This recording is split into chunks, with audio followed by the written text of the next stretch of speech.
Hello students, कैसे हैं आप लोग। आज हम लोग पढ़ने वाले हैं पोस्ट फर्टिलाइजेशन इवेंट के बारे में। और इससे पहले हम लोग डबल फर्टिलाइजेशन पढ़ चुके हैं और प्लांट्स में यानी इससे पहले के जो भी चीज़ें होती हैं फ्लावर का स्ट्रक्चर वगैरह वो सब देख चुके हैं। आज हम लोग पढ़ेंगे एंडोस्पर्म स्पर्म के बारे में। एंडोस्पर्म कब बनता है? फर्टिलाइजेशन के बाद एंडोस्पर्म का फॉर्मेशन होता है और ये एक तरह से रिजर्व्ड फूड मटेरियल होता है जाइगोट के लिए। तो इसके बारे में आज हम लोग पढ़ेंगे। आपने अगर अभी तक चैनल को सब्सक्राइब नहीं किया तो चैनल को सब्सक्राइब जरूर कर लीजिए और वीडियो अच्छी लगे तो वीडियो को लाइक ज़रूर कीजिएगा। एंडोस्पर्म क्या होता है? तो एंडोस्पर्म यहाँ पे जैसे डेफिनेशन लिखी है, endosperm development precedes embryo development, यानी एम्ब्रियो डेवलपमेंट के बाद एंडोस्पर्म डेवलप होता है। जाइगोट से एम्ब्रियो बनेगा और दूसरा मेल गैमेट जो था वो जब सेंट्रल न्यूक्लियस से फर्टिलाइज करेगा तो वहाँ पे एंडोस्पर्म बनेगा। तो एंडोस्पर्म का डेवलपमेंट एम्ब्रियो के डेवलपमेंट के बाद होगा।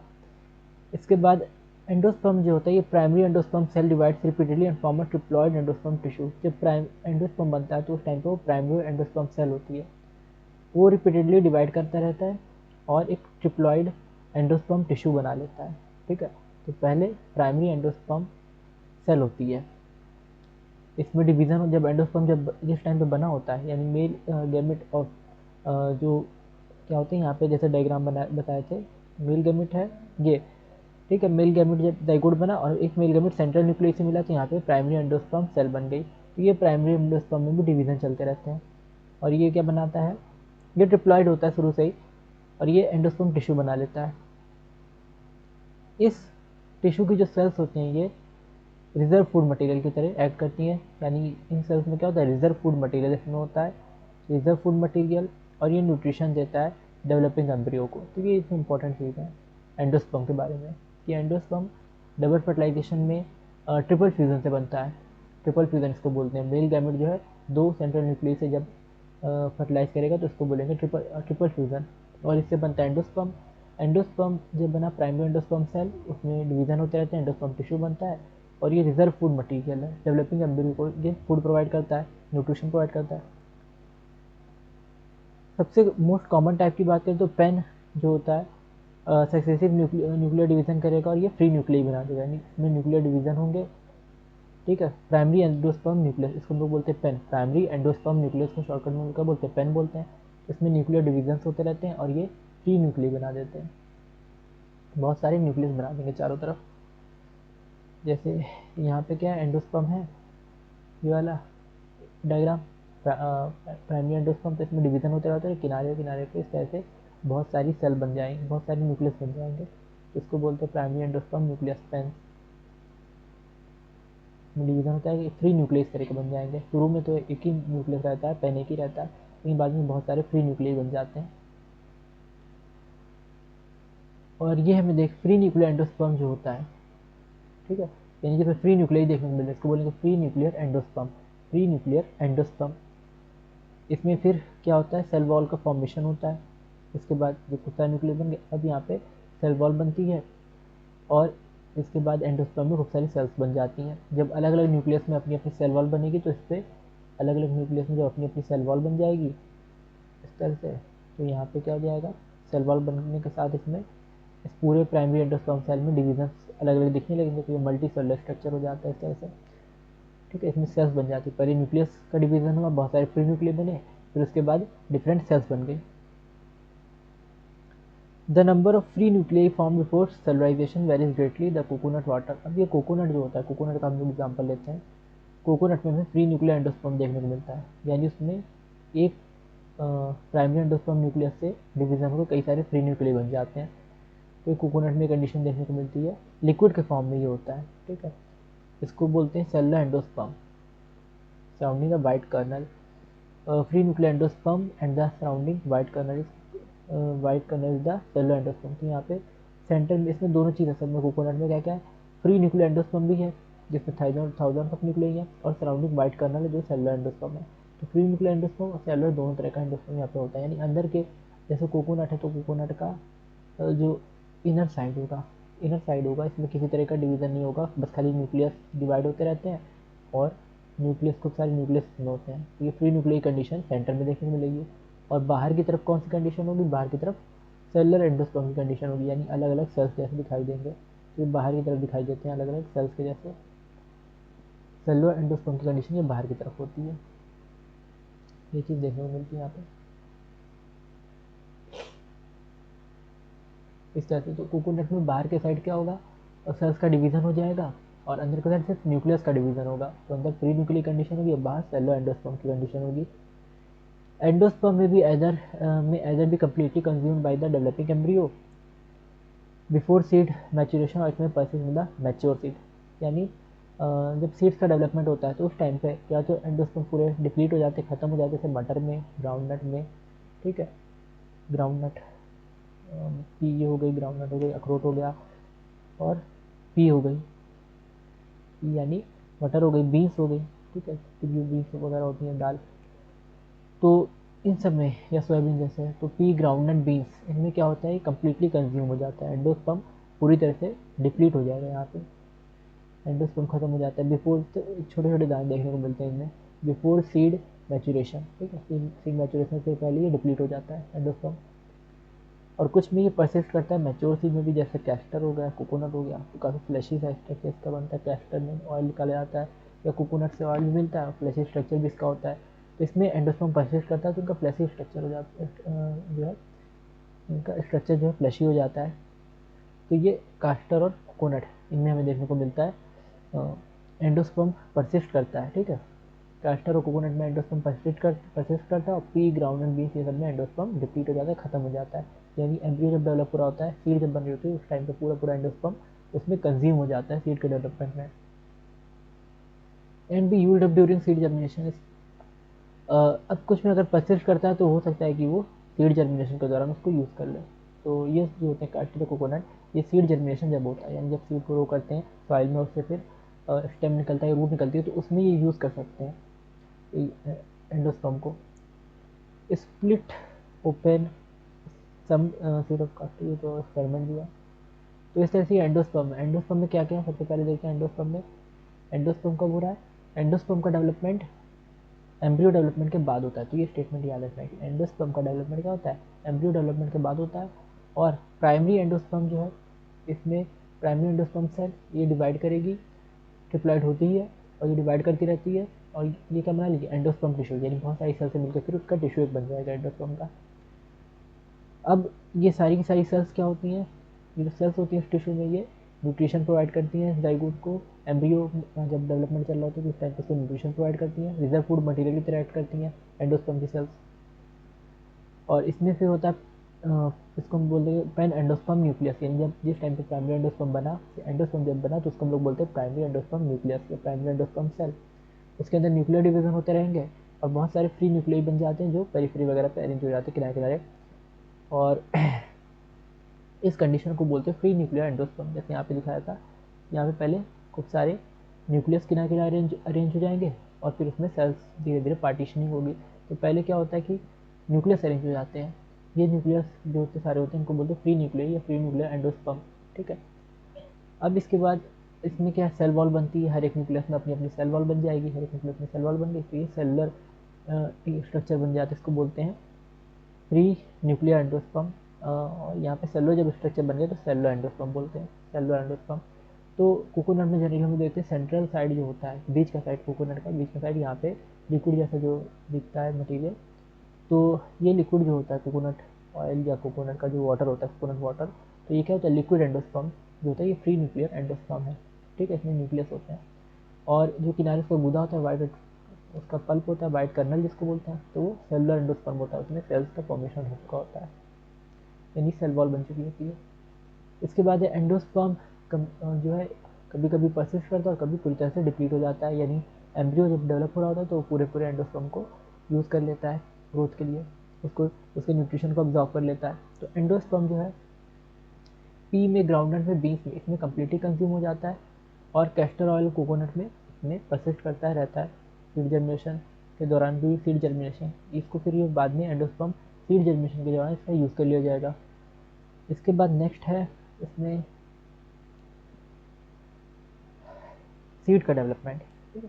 सीड का डेवलपमेंट किस तरह से होता है, सीड जो है यहाँ पे फाइनल प्रोडक्ट, यहाँ पे दो सीड के ये बने हुए हैं, तो सीड क्या होता है? Seed final product of the sexual reproduction. Seed है फाइनल प्रोडक्ट होती है सेक्सुअल रिप्रोडक्शन का। याद रखना है स्टेटमेंट कि सीड क्या फाइनल प्रोडक्ट है सेक्सुअल रिप्रोडक्शन का। जब रिप्रोडक्शन हो तो फाइनल से बन क्या रहा है? सीड बन रही है, बीज बन रहा है। इसको हम लोग फर्टिलाइज ओव्यूल बोलते हैं। सीड को क्या बोलते हैं? Fertilise ovule. अच्छा, आपने अगर पहले के लेक्चर देखे हो तो हम एम्ब्रियो के बारे में और फ्रूट के बारे में बता चुके हैं। तो एक बार आप इसको आंसर कीजिएगा कि एम्ब्रियो क्या होता है, एम्ब्रियो को हम लोग क्या बोलते हैं, या फ्रूट को हम लोग क्या बोलते हैं। ठीक है, वो किससे बने होते हैं, एम्ब्रियो किससे बनता है और फ्रूट किससे बनता है। तो ये आप बताइएगा। सीड तो समझ में आ गया, सीड किससे बन रही है? फर्टिलाइज ओव्यूल से बन रही है। सीड्स जो होते हैं ये फ्रूट के अंदर होते हैं। सीड्स कहाँ पे होते हैं? साइड फ्रूट, फ्रूट के अंदर है सीड्स, बीज। और इसमें सीड में क्या क्या है? तो सीड कोट होती है, कोटिलेडन होता है और एम्ब्रियो एक्सिस होता है। तो ये 3 पार्ट होते हैं सीड में, सीड कोट, कोटिलेडन्स और एम्ब्रियो एक्सिस। कोटिलेडन्स जो होते हैं इसमें सिंपल स्ट्रक्चर भी है, थिक वो थिक एंड स्वेलन। ठीक है, मोटा होता है और सूजा हुआ से या फुला हुआ से दिखता है। थिक और स्वेलन होता है स्ट्रक्चर कोटिलेडन का, यानी कि फली वगैरह होती हैं तो मोटी होती हैं और फुली हुई दिखती हैं। और ये क्या करती है? स्टोरेज ऑफ फूड रिजर्व्स की जैसे भी काम आती हैं, जैसे लेग्यूम दाल वगैरह में। तो फूड रिजर्व को स्टोर करती हैं फलियाँ जो होती हैं। कोटिलेडन्स जो होते हैं ये क्या है? सिंपल स्ट्रक्चर है और थिक एंड सॉइलन होते हैं ये। और क्या होते हैं? मोटे और उभरे हुए या फूले हुए से होते हैं। इसमें फूड रिजर्व वगैरह स्टोर रहता है। जैसे दाल की अगर फली वगैरह देखें तो उसमें डार्क कोटिलेडन देखें तो उसमें क्या होगा कि ये फूड रिजर्व जो होता है, फूड रिजर्व वहाँ पे देखने को मिलेगा। थिक और सॉइलन वो फलियाँ देखने को मिलेंगी। मैच्योर सीड्स में भी नॉन एल्बुमिनस, जो मैच्योर सीड्स होती हैं ये डिफरेंट टाइप की हो सकती हैं। एल्बुमिनस हो भी सकती हैं, एक्स एल्बुमिनस भी हो सकती हैं। यानी एल्बुमिनस, नॉन एल्बुमिनस का मतलब क्या है कि एंडोस्पर्म नहीं होगा तो बोलोगे नॉन एल्बुमिनस। और एक्स एल्बुमिनस, इसको एक्स एल्बुमिनस में कहते हैं जब एंडोस्पर्म ना हो, जब बहुत कम हो। तो non albuminous seeds have no residual endosperm. ठीक है, इसमें एंडोस्पर्म नहीं बचता। नॉन एल्बुमिनस या एक्स एल्बुमिनस सीड जो होती हैं तो इनमें एंडोस्पर्म नहीं बचता, यानी ग्रोथ के दौरान ये पूरे एंडोस्पर्म को अब्जॉर्ब कर लेती हैं। तो कुछ अलग से फ्लशी इसमें स्ट्रक्चर नहीं आता है। Completely consume during embryo development, completely consume. ठीक है, ये एंडोस्पर्म क्या कम्प्लीटली कंज्यूम हो चुका है। और ये इसका एग्जांपल पी है, मटर है, ग्राउंड नट यानी अखरोट वगैरह है, मूंगफली हो गई, मूंगफली इसमें आती है। एल्बुमिनस सीड्स के बाद है एल्बुमिनस सीड्स। ये पार्ट ऑफ एंडोस्पर्म, एंडोस्पर्म का एक पार्ट है और completely during embryo development. Embryo development के दौरान इसका पूरी तरह से यूज़ किया जाता है। ये क्या कम्प्लीटली यूज़ हो जाते हैं ड्यूरिंग एम्ब्रियो डेवलपमेंट। ये यूज़ नहीं होते हैं। नॉन एल्बुमिनस वाले यूज़ होते हैं, ये नहीं यूज़ होते, नॉट कम्प्लीटली यूज, पूरी तरह से कंज्यूम नहीं होते हैं तो बचे रह जाते हैं, रिमेन्स रहते हैं। Albuminous seeds part of endosperm. Endosperm का कुछ पार्ट इन सीड्स में रहता है। एल्बुमिनस सीड में एंडोस्पर्म का कुछ पार्ट सस्टेन करता है, रिटेन करता है और इसमें ये कम्प्लीटली यूज़ नहीं होता। जैसे एग्जांपल है वीट है, मेज़ है, बार्ले है, गेहूँ का, बार्ले, कास्टर, ये सब जितनी भी चीज़ें हैं ये सब किसमें आ रही हैं? एल्बुमिनस सीड्स में। ये एल्बुमिनस है यानी इसमें एंडोस्पर्म देखने को मिलता है। Occasionally some need seeds such as black pepper and beet. कुछ में हमें जैसे ब्लैक पेपर में और बीट में, काली मिर्च और चुकंदर में, ब्लैक पेपर और बीट, इनमें हमें क्या देखने को मिलेगा? म्यूसिलस के रिमिनेंट्स देखने को मिलते हैं, यानी थोड़ा अमाउंट म्यूसिलस का देखने को मिलता है।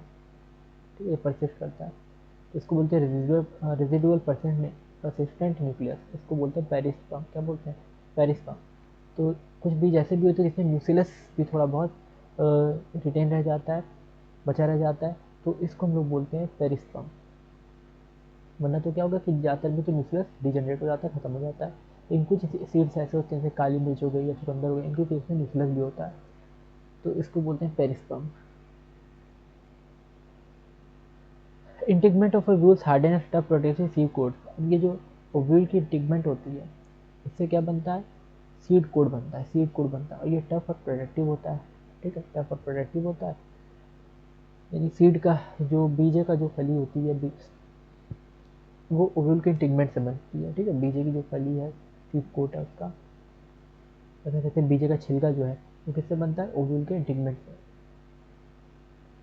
ओव्यूल में हमने इंटीगमेंट देखा था, कहाँ पे होता है ओव्यूल का इंटीगमेंट? यहाँ पे स्ट्रक्चर है ना ओव्यूल का, एनाट्रोपस ओव्यूल में ये है इंटीगमेंट, बाहर की जो लेयर्स है इंटीगमेंट इसको कहते हैं। बहुत ऊपर जाना पड़ता है उसके लिए इसमें। तो इसको आप पहले फर्स्ट लेक्चर में जब फ्लावर का स्ट्रक्चर पढ़ा रहे तो वहाँ से आप देख लीजिएगा कि इसमें इसका इंटीग्रेट कैसा होता है ना।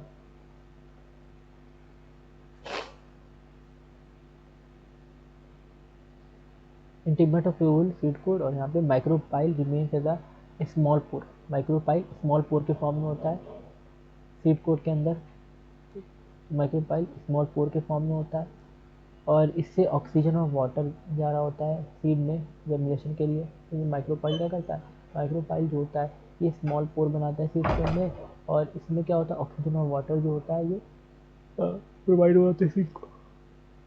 सीड के अंदर जो वाटर वगैरह जाता है या ऑक्सीजन जाती है तो माइक्रोपाइल के थ्रू जाती है, उसको वाटर की ऑक्सीजन मिल पाती है। जैसे ही सीड मैच्योर होगा, सीड यानी उसमें से रूट्स वगैरह निकलेंगी, फर्स्ट टाइम निकलेगी तो वाटर कंटेंट इसका कम हो जाएगा। जैन जर्मिनेशन का जब टाइम हो तो वाटर कंटेंट कम हो जाता है, ठीक है। सीड्स थोड़ी सी ड्राई हो जाती है, सीड्स ड्राई हो जाती है, 10 से 15% मॉइस्चर की कमी इसमें आती है, यानी इसमें रह जाता है 10 से 15% मॉइस्चर इसमें रह जाएगा, नमी इसमें इतनी रह जाएगी। और metabolic activity of the embryo slow down, इसकी मेटाबॉलिक एक्टिविटी भी क्या हो जाएगी, स्लो। तो मेटाबॉलिक एक्टिविटी क्या हो जाती है, स्लो हो जाती है। एम्ब्रियो में इनएक्टिव या डोर्मेंसी स्टेट देखने को मिलती है। जब इसकी मेटाबॉलिक मेटाबॉलिक एक्टिविटी स्लो हो जाती है तो इसमें एम्ब्रियो में क्या देखने को मिलती है, इनएक्टिविटी देखने को मिलती है, इसको बोलते हैं डोर्मेंसी। जनरली सर्दी वगैरह में या लंबे टाइम अगर कोई बीच कहीं पड़ा हो तो वाटर की लॉस की वजह से, बहुत गर्म इन्वायरमेंट में पड़ा हुआ है तो वाटर की लॉस या डिहाइड्रेशन की वजह से क्या होता है उसमें एक इनएक्टिव स्टेज आती है, इसको बोलते हैं डोर्मेंसी। यानी वो सीड फिर जल्दी जर्मिनेट नहीं करेगी, अगर हम उसको सॉइल में सो भी करेंगे तो भी वो जल्दी जर्मिनेट नहीं करेगी, तो इसको बोलते हैं डोर्मेंसी। फेवरेबल कंडीशंस होंगी तो इसमें क्या होगा, जर्मिनेट कर जाएंगी, ये डोर्मेंसी इनकी ब्रेक हो जाती है। तो डोर्मेंसी परमानेंट नहीं होती है, एम्ब्रियो की डोर्मेंसी जो होती है, सीड की डोर्मेंसी वो टेम्परेरी होती है, तो उसको फेवरेबल कंडीशन मिले तो वो ब्रेक भी हो जाती है। ओव्यूल जो होते हैं वो क्या बनाते हैं, ओव्यूल सीड्स बनाते हैं, ओवरी फ्रूट बनाती है। अभी आपको पूछा था ना फ्रूट किससे बनता है, तो ओवरी से, मैच्योर ओवरी या राइपेंड ओवरी को हम लोग फ्रूट बोलते हैं। अब आपको सिर्फ बताने कि एम्ब्रियो किससे बनता है। The transformation of ovule into seed and ovary into fruit process simultaneously, ठीक है। इनका ट्रांसफॉर्मेशन जो होता है ओव्यूल का ये एक साथ हो रहा होता है, ठीक है। ओव्यूल से सीड या ओवरी से जो फ्रूट बनते हैं ये साथ साथ में बनते हैं, तो ये याद रखना है। ओव्यूल से सीड बनेंगे चाहे तो ओव्यूल से फ्रूट बनेंगे, ओव्यूल से सीड और ओवरी से फ्रूट, तो ये साइमल्टेनियसली प्रोसेस होता है, एक साथ होता है, ना आगे ना पीछे, ठीक है। तो ओव्यूल से सीड का बनना यानी बीजे का बनना, और ओवरी से फ्रूट का बनना, फल का बनना, तो ये एक साथ होता रहता है। The wall of the ovary develops into the, काफ़ी ज़्यादा थ्योरी है इसमें, और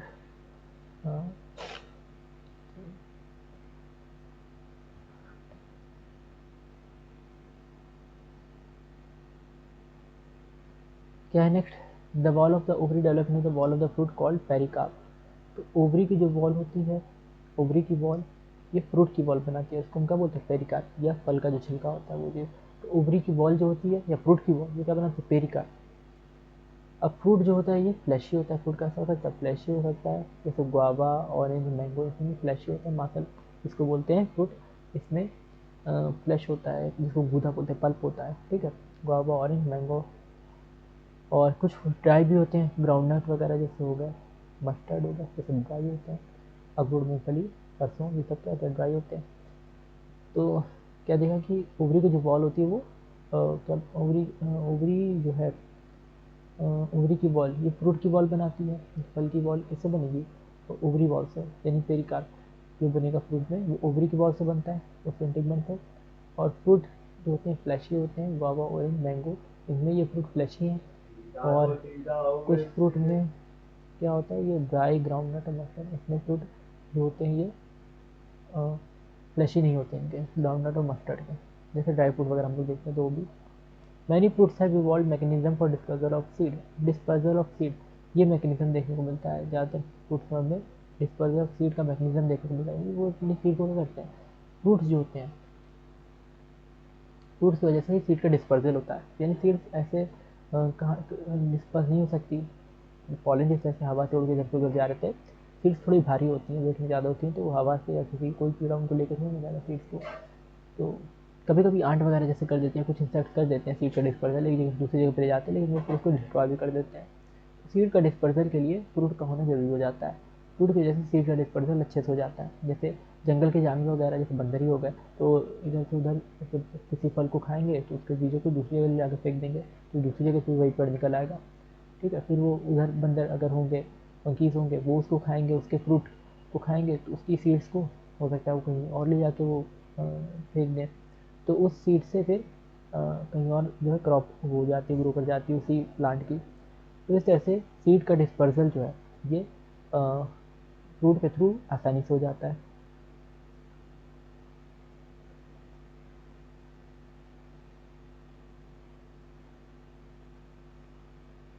यहाँ पे सीड के बारे में, फिर इसका सीड का स्ट्रक्चर जैसे दिया हुआ है, यहाँ पर हम लोग सीड का स्ट्रक्चर भी देख लेंगे।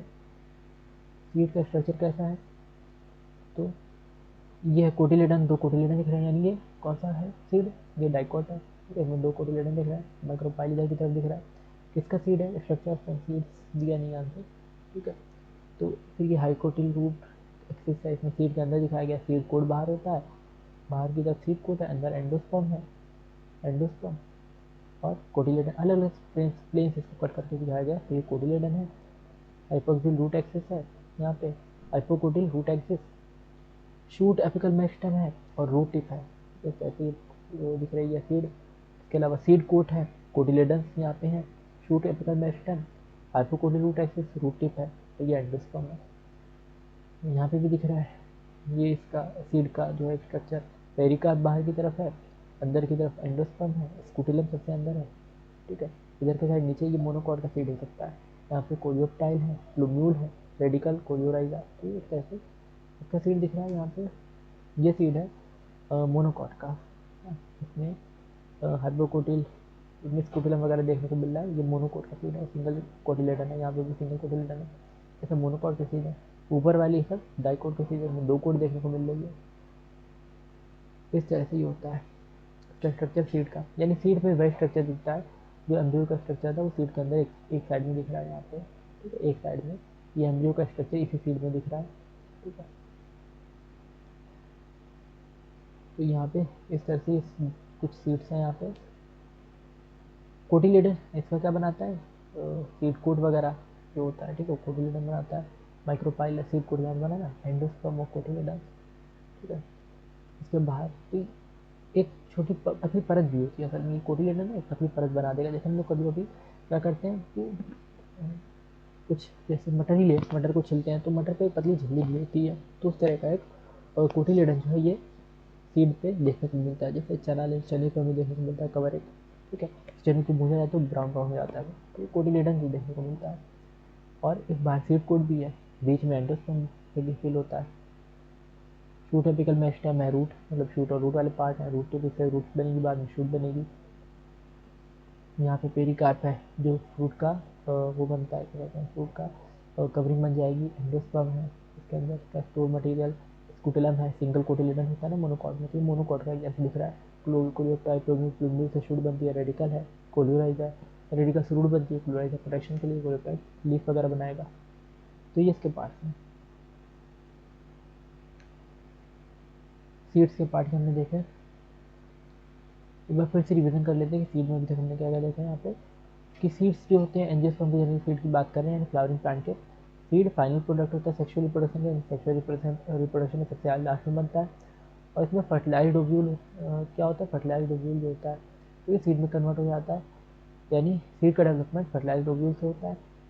सीड्स जो होते हैं ये फ्रूट के अंदर होते हैं, और इसमें सीड कोड होती है कोटिलेडन्स, यानी कोटिलेडन्स और पतली झिल्ली टाइप के छिलके जो होते हैं, और एम्ब्रियोनल एक्सेस होता है, इसमें चीज़ें होती हैं सीड में।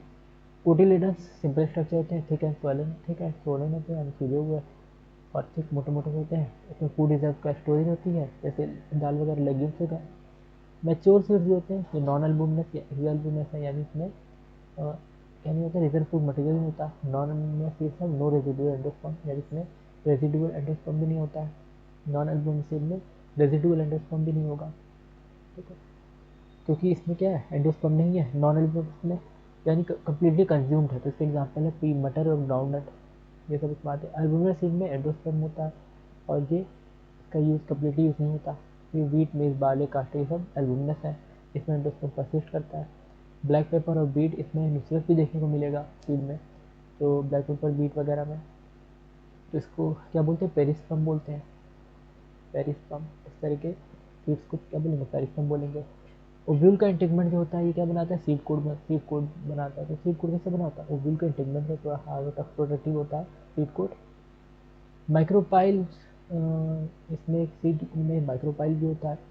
माइक्रोपाइल से क्या होता है, ऑक्सीजन और वाटर इसमें जा रही होती है, सीड के अंदर ऑक्सीजन और वाटर प्रोवाइड हो रहा होता है, तो उसको जनरेशन में हेल्प करती है। फिर मैच्योर होता है, इसमें वाटर कंटेंट क्या होता है, डिक्रीज होता जाता है। और अगर बहुत ज़्यादा वाटर कंटेंट डिक्रीज हो जाए तो ये क्या हो जाता है, डोरमेंसी स्टेट में आ जाती है, यानी इनएक्टिव हो जाता है पूरी तरह सीड। और जब उसको फेवरेबल कंडीशन मिलेगा, यानी फिर से जैसे बीज बोया जाता है तो उसमें मिट्टी में बोया जाता है, फिर उसको पानी डाला जाता है, तब उससे पौधा निकलता है। तो जब फेवरेबल कंडीशन मिलेगी तो जर्मिनेट कर जाएगा, उससे फिर पौधा निकल आएगा।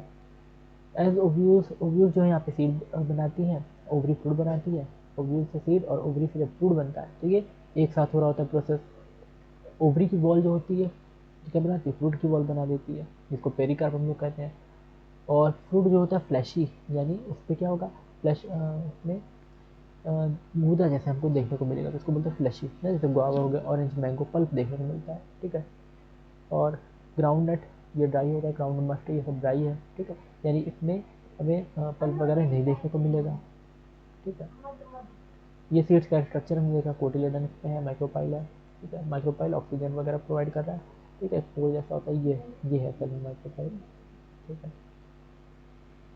और सीड कोट, एंडोस्पर्म, कोटिलेडन है, हाइपोकोटिल्यूटेसिस, ये सब इसके पार्ट्स हैं। ये डाइकोट सीड है, दो फली दिख रही है, दो कोटिलेडन, ये मोनोकोट सिंगल कोटिलेडन दिख रहा है। इसी जब फ्रूट बनाते हैं तो एक साइड इसका सीड का एम्ब्रियो आ जाता है, इसमें स्पूटलम है, ठीक है। इस तरह से ये पूरा स्ट्रक्चर है। नेक्स्ट इसके बाद हम लोग बात करते हैं फ्रूट्स की ना। तो फ्रूट भी होते हैं, फ्रूट ओवरी से डेवलप होते हैं, राइपेंड ओवरी हम लोग कहते हैं, फ्रूट वगैरह राइपेंड ओवरी। और कुछ जो ट्रू फ्रूट्स होते हैं ना, कुछ ऐसे फ्रूट्स होते हैं जो ओवरी से डेवलप हो रहे हैं, तो इनको हम बोलते हैं ट्रू फ्रूट्स। याद रखना कि ट्रू फ्रूट्स हैं जो ओवरी से develop only from the ovary, तो ये ट्रू फ्रूट्स कहे जाते हैं। और अगर किसी पार्ट से अगर हो रहा है तो उसको हम लोग बोलते हैं फॉल्स फ्रूट, ठीक है। किसी और अगर पार्ट से हो रहा है तो क्या बोलेंगे, फॉल्स फ्रूट बोलते हैं। एप्पल, स्ट्रॉबेरी, कैश्यू, ये सब क्या होते हैं, ठीक है। इसमें थैलमस से बनता है। एप्पल हो गया, स्ट्रॉबेरी या कैश्यू हो गया, तो इसमें फ्रूट किससे बन रहा है, थैलमस से बन रहा है फ्रूट, यानी इसका फल किससे बन रहा है, इनके थैलमस से। थैलमस क्या होता है, फ्लावर के नीचे जो उसका सपोर्ट होता है, उसका बेस होता है, काफ़ी मोटा सा बताया था, तो उस बेस को हम लोग थैलमस बोलते हैं, ठीक है। हम लोग फ्लावर बनाते हैं तो फ्लावर के नीचे किस तरह का एक बेस बना देते हैं, ये फ्लावर है, अंगूर इसमें है।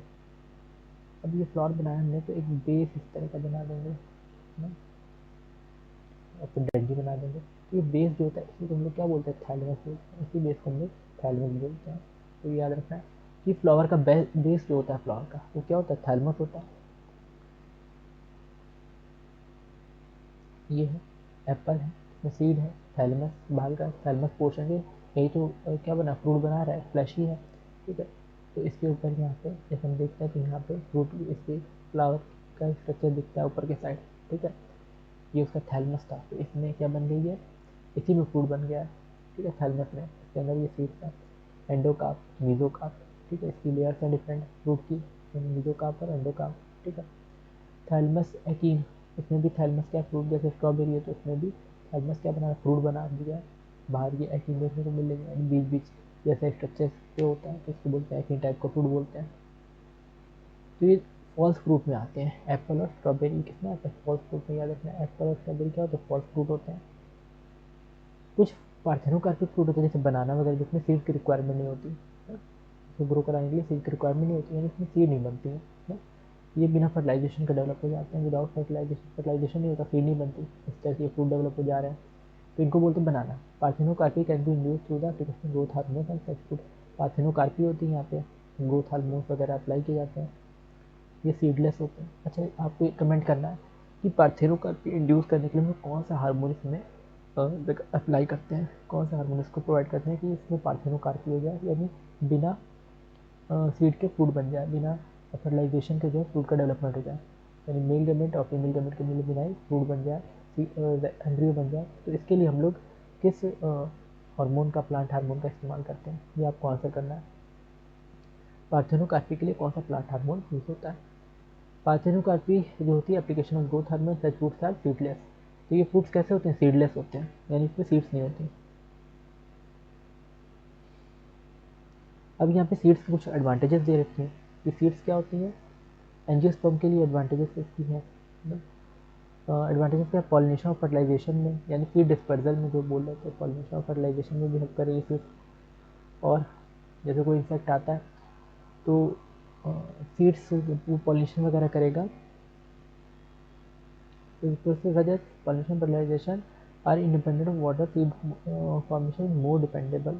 ठीक है, seed formation is more dependable, यानी बीजा होगा किसी, अगर उसमें पहले से और दूसरे फ्लावर्स पे किसी को कोई पौधा लगा है, उसमें उसके दूसरे फ्लावर्स से पहले से बीज हैं, तो फिर इंसेक्ट वगैरह उस बीजे के चक्कर में उस पर आएंगे, उससे सीड्स को लेने आएंगे और इसके बदले में वो पॉलिनेशन भी कर देंगे। तो इस तरह से एक ये काम करता है, पॉलिनेशन में भी हेल्प करता है, सीड फर्टिलाइजेशन में भी करता है। Seed formation is more dependable. ठीक है, और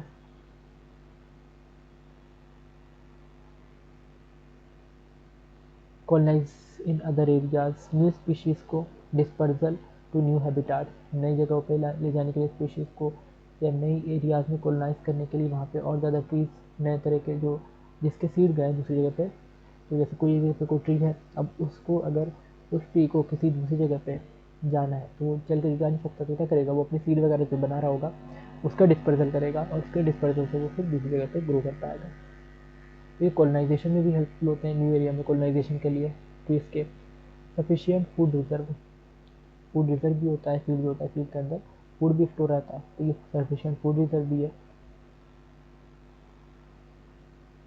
और साथ में यंग सीडलिंग्स भी होती हैं, इनको न्यूट्रिशन प्रोवाइड किया जा रहा होता है, सीड्स को न्यूट्रिशन भी, यानी यंग सीडलिंग्स को, अभी जो सीड नहीं बने तो सीड्स क्या करते हैं? उनको न्यूट्रिशन भी प्रोवाइड करते हैं, ताकि वो फोटोसिंथेसिस से, जब तक फोटोसिंथेसिस कैपेबल नहीं है तब तक सीड तब तक हेल्पफुल रहता है, जब तक कि क्या प्लांट फोटोसिंथेसिस नहीं कर सकता। जब प्लांट फोटोसिंथेसिस कर लेगा तो फिर वहाँ पे सीड की कोई रिक्वायरमेंट नहीं रह जाती, फिर तो सीड वहाँ पे बाद फर्टिलाइजेशन के बाद ही बनेगा। तो फर्टिलाइजेशन फोटोसिंथेसिस के होने से पहले पहले तक सीड जो होते हैं ये इंपॉर्टेंट स्टेज होती है। Hard seed coat provide protection to the young embryo, ये प्रोटेक्शन देता है यंग एम्ब्रियो को। सीड कोट अगर हार्ड है तो उससे एम्ब्रियो को जल्दी कोई, जैसे अखरोट होता है तो अखरोट को जल्दी कोई तोड़ नहीं पाता, तो उससे एम्ब्रियो को डैमेज नहीं होता है। यानी जब उसको कहीं दूसरी जगह बोया जाएगा तो फिर उससे उस अखरोट से क्या होगा, या वो या अखरोट को अगर हम तोड़ के उसमें से वो उसका निकाल के एम्ब्रियो वगैरह जो होता है उसको नई जगह पर बोएंगे तो फिर वो क्या होगा, नई जगह पर उससे डेवलप हो जाएगा। या जैसे मटर है तो मटर के सीड को जब हम लोग छिलते, मटर को छिलते हैं तो उससे जो मटर निकलती है उसको अगर नई जगह बोएंगे तो उससे पौधे निकल आएगा। तो हार्ड सीड कोट ये क्या करता है? ये यंग एम्ब्रियो को प्रोटेक्शन देता है। Being products of sexual reproduction, they generate new genetic combination leading to variation, नए नए जेनेटिक कॉम्बिनेशन से सीड्स आते हैं। सीड का यूज़ करके ही तो हम लोग क्या करते हैं, इसमें हाइब्रिडाइजेशन वगैरह करते हैं और नई नई वैरायटी बनाते हैं। तो नए जेनेटिक कॉम्बिनेशन भी इसमें आते हैं, सीड्स के थ्रू ही आते हैं। Seed is the basis of agriculture, seed जो होता है एग्रीकल्चर का बेसिस है। एग्रीकल्चर में इसका यूज सीड का। Dehydration and dormancy of natural seed are crucial for storage of seeds. अब जब हम लोग सीड को स्टोर कर रहे होते हैं, बीजों को रख रहे होते हैं, तो ये देखते हैं कि डिहाइड्रेशन या डोर्मेंसी कंडीशन ना हो जाए, यानी पानी कमी ना हो जाए, तो भी ये जनरेट नहीं करेगा। और अगर डोर्मेंसी हो गई, इनएक्टिव स्टेज में आ गया ठंडी वगैरह की वजह से, या पानी कमी की वजह से अगर डोर्मेंसी हो गई तो भी फिर वो सीड बाद में काम नहीं करेगा जल्दी, उसको फिर बहुत ज़्यादा फेवरेबल इन्वायरमेंट देना पड़ेगा। तो यहाँ पे क्या है कि स्टोरेज सीड में कुछ चीज़ें होती हैं, वो ध्यान रखनी होती है, डिहाइड्रेशन और डोर्मेंसी का।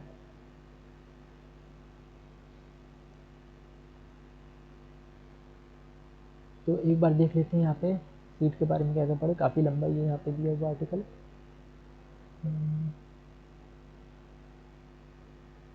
चलिए थोड़ा सा और बाकी इसको कंप्लीट कर लेते हैं। यहाँ पे क्या है, food throughout the year and also to raise crop in the next year, बोल गया था हाउ लॉन्ग टू सीजन। अब यहाँ पे सीड की वायबिलिटी की बात आती है, सीड वायबल कब तक रहती हैं। ठीक है, वायबल सीड्स की बात करें तो 100 ऑफ ईयर, कुछ सीड्स जो होती हैं वो 100 ऑफ ईयर्स तक वायबल होती हैं, बहुत सालों तक वायबल रहती हैं। ठीक है, 100 साल से भी ज़्यादा वायबल होती हैं, और कुछ बहुत जल्दी ख़त्म हो जाती है उनकी वायबिलिटी।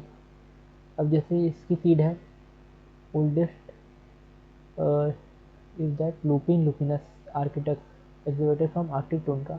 आर्कटिक टुंड्रा यानी ठंडी जगह है, आर्कटिक जगह जो है, तो वहाँ से एक सीड ऑप्टेन की गई थी लुपिन की सीड, लुपिनस आर्कटेक्स आर्कटिकस। तो वो क्या है, वो अभी तक वायबल है, कई हज़ार साल से वायबल है। लगभग 10,000 साल की डॉर्मेंसी उसकी थी, 10,000 साल से अभी तक वो सीड क्या वायबल है। अगर अभी भी उसको बोलेंगे तो वो उससे नया पौधा निकल आएगा। 10,000 पहले उसका कोई प्लांट वगैरह था लुपिन, जिससे वो सीड जो है आर्कटिक टुंड्रा में एम्बेड हो गई, क्योंकि वहाँ पे क्या था कि सीड जब गिरेंगी उस पर बर्फ़ पे, तो बर्फ़ में क्या हो जाती है, बर्फ़ में वो चीज़ फंस जाती है, उसी में जम जाती है। तो जब उस प्लांट से सीड वगैरह गिरी, उस बर्फ़ में जम गई, अब उस सीड को हमने निकाला, 10,000 साल के बाद भी उसमें क्या है, वो डॉर्मेंसी की स्टेट में चली गई थी। 10,000 साल के बाद भी अब अगर उसको हम उगाएंगे तो वो उग जाएगी। तो ये लुपिन लुपिनस प्लांट जो उसकी सीड जो होती है, इसकी डॉर्मेंसी काफ़ी ज़्यादा होती है, या वाइबिलिटी काफ़ी ज़्यादा होती है। इसी तरह से 2000 साल की वाइबिलिटी इसमें देखने को मिलती है खजूर में, फिनिक्स डेटिलिफेरा। इसको काफ़ी टाइम तक हम लोग स्टोर करके रख सकते हैं, इसके बीजों को 2000 साल तक भी ये वायबल रहता है, यानी 2000 साल बाद भी अगर इसको उगाएंगे तो भी वो क्या नया पौधा बना देगा, इसकी बीज होगी। During the archaeological exhibition of king Herod palace near the Dead Sea. ठीक है, इस तरीके हमको पुराने पुराने खजूर के बीजों जो कहाँ से देखने को मिले हैं, kings Harold palace near the Dead Sea से। ठीक है, अरे कि इतना डिटेल नहीं पूछेगा यहाँ पे। तो वाइबिलिटी बस याद रखनी है इसमें कि वाइबिलिटी कम भी होती है, ज़्यादा भी हो सकती है। ठीक है, जैसे आर्कटिक टुंड्रा लुपिनस की 10,000 ईयर्स की डॉर्मेंसी है, और फिनिक्स डेटिलिफेरा यानी खजूर की जो बीज होते हैं 2000 साल तक वाइबल यानी वो रहते हैं, वो जीवित रहते हैं। तो इस तरह से अब ये सीड में हमने क्या क्या पढ़ा अभी तक, कि सीड जो होती है किससे बनती है, सीड ओव्यूल से बनती है। और इसका जो सीड होती है, तो सीड दो तरह की, नॉन एल्बुमिनस एक होती है और एक एल्बुमिनस है। नॉन एल्बुमिनस में क्या है, एक्सएल्बुमिनस या नॉन एल्बुमिनस में इसमें एंडोस्पर्म नहीं होता, और एल्बुमिनस में एंडोस्पर्म होता है, जैसे वीट वगैरह। नॉन एल्बुमिनस में मटर वगैरह आते हैं। और इसके बाद इसकी कभी कभी ये सीड इनएक्टिव हो जाती है वाटर की कमी की वजह से या ठंड की वजह से, तो इसको बोलते हैं डोरमेंसी। और फेवरेबल कंडीशन मिलने पे सीड फिर से ग्रो कर जाएंगी। और इसमें सीड कोड जो होती है वो क्या बनाती है, या ओवरी की जो वॉल होती है वो फ्रूट का वॉल बनाती है। फ्रूट बनता है मैच्योर ओवरी से, फ्रूट बनता है। फ्रूट भी डिफरेंट टाइप्स के हमने यहाँ पे देखे थे, फॉल्स फ्रूट और ट्रू फ्रूट। ट्रू फ्रूट होता है जो इससे बनता है, ओवरी से बनता है, मैच्योर ओवरी से, राइपेंड ओवरी से। और फॉल्स फ्रूट, ट्रू फ्रूट में आता है मैंगो वगैरह। फॉल्स फ्रूट जो होते हैं एप्पल स्ट्रॉबेरी ये सब होते हैं, जो थैलमस वगैरह से बनते हैं। ठीक है, डिफरेंट पार्ट से। यहाँ पे स्ट्रक्चर देखे थे, सीड का स्ट्रक्चर और फ्रूट का स्ट्रक्चर। फिर कुछ फ्रूट्स होते हैं तो बिना बिना फर्टिलाइजेशन के बनते हैं, जैसे पार्थेनो का जो फ्रूट, इनमें फर्टिलाइजेशन नहीं होता, तो ये बिना फर्टिलाइजेशन के डेवलप हो जाते हैं, सीड्स की रिक्वायरमेंट नहीं होती। बनाना वगैरह जैसे इसका एग्जाम्पल था। और कुछ ग्रोथ हार्मोन वगैरह भी यूज़ किए जाते हैं पार्थेनो कार्पी जनरेट करने के लिए। इसके अलावा इनका डिस्पर्जल जो होता है, तो वो कभी कभी इंसेक्ट्स वगैरह की वजह से होता है। और इसमें सीड डिस्पर्जल, तो ये स्पीशीज़ को नई जगह पे कॉलोनाइज करने के लिए रिस्पॉन्सिबल होता है। ठीक है, सीड डिस्पर्जल होगा, यानी इससे ट्री कोई भी प्लांट है उसकी स्पीशीज़ जो है नई नई जगहों पे कॉलोनाइज कर लेगी, ग्रो करेगी। और एग्रीकल्चर में इसका यूज़ है सीड का ज़्यादा से ज़्यादा क्रॉप बनाने के लिए। इसकी सीड की वैबिलिटी हमने देखी कि वैबिलिटी जो होती है कुछ सीड की बहुत ही ज़्यादा होती है, जैसे आखिरी टुंड्रा 10,000 साल की वैबिलिटी है इसकी, फिनिक्स डेटिलिफेरा पेट पाम खजूर की, तो 2000 साल की इसकी वैबिलिटी है। इस तरह से आई होप आपको ये चीज़ें समझ में आएंगी। अगर लेक्चर अच्छा लगा तो वीडियो को लाइक ज़रूर कीजिएगा। और इससे पहले की जितनी वीडियोज़ हैं वो हमारी प्लेलिस्ट पे अवेलेबल है यूट्यूब चैनल की, उसको भी आप एक बार गो थ्रू कर लीजिएगा। चैनल को अभी तक सब्सक्राइब नहीं किया तो चैनल को ज़रूर सब्सक्राइब कर लीजिए। और ये तो होगा कंप्लीट। मिलते हैं अगली वीडियो में, टेक केयर।